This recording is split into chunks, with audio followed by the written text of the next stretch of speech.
દક્ષિણ ગુજરાતમાં આજથી ફરી એકવાર વરસાદી માહોલ જામ્યો। આજે નવસારીના એકમાત્ર વાંસદા અને ખેરગામ તાલુકામાં વરસાદ પડ્યો। નવસારીની ખાપરી નદીમાં તો પૂરની સ્થિતિ નિર્માણ પામી। વાંસદામાં બપોરે 12 વાગ્યા સુધીમાં 5.5 ઇંચ વરસાદ વરસી ગયો। એમાંય 2 કલાકમાં 3.5 ઇંચ વરસાદ પડ્યો, જ્યારે ખેરગામમાં 0.5 ઇંચ વરસાદ વરસ્યો। નવસારીના ઉપરવાસમાં ડાંગ અને તાપી જિલ્લામાં સાર્વત્રિક વરસાદ નોંધાયો છે।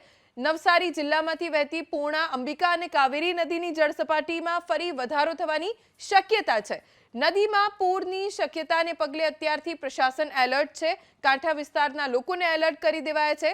નવસારી કલેક્ટરે બપોરે 2 વાગ્યા સુધીમાં નદીની સપાટીમાં વધારો થવાની શક્યતા વ્યક્ત કરી। ભયજનક સપાટી ધરાવતી અંબિકા નદી 2 વાગ્યે 28 ફૂટની ભયજનક સપાટીએ પહોંચે તેવી શક્યતા હતી।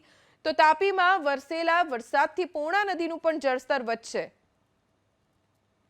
વઘઈ તાલુકામાં 6 ઇંચથી વધુ વરસાદ વરસતા નવસારી જિલ્લામાંથી પસાર થતી નદીઓમાં ઘોડાપૂરની પરિસ્થિતિનું નિર્માણ થયું છે।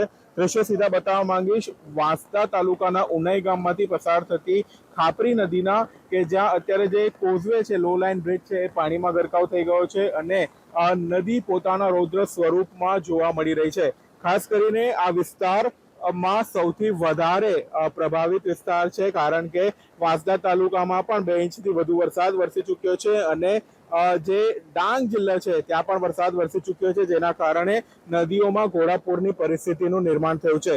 ખાસ કરીને આ નદીઓની જે સપાટી છે એમાં સતત વધારો થઈ રહ્યો છે, જેના કારણે ડાંગ જિલ્લાની સાથે સાથે નવસારી જિલ્લાનું પણ જનજીવન પ્રભાવિત થયું છે। ખાસ કરીને બિલીમોરા અને જે ગણદેવી તાલુકાના અને ચીખલી તાલુકાના જે ગામો છે એ લોકોને એલર્ટ કરી દેવામાં આવ્યા છે। નીચાણવાળા વિસ્તારોમાં લોકોને ન જવા માટે અને ત્યાંથી સુરક્ષિત સ્થળે ખસી જવા માટે પણ નવસારી જિલ્લાનું વહીવટી તંત્ર દ્વારા અપીલ કરવામાં આવી છે।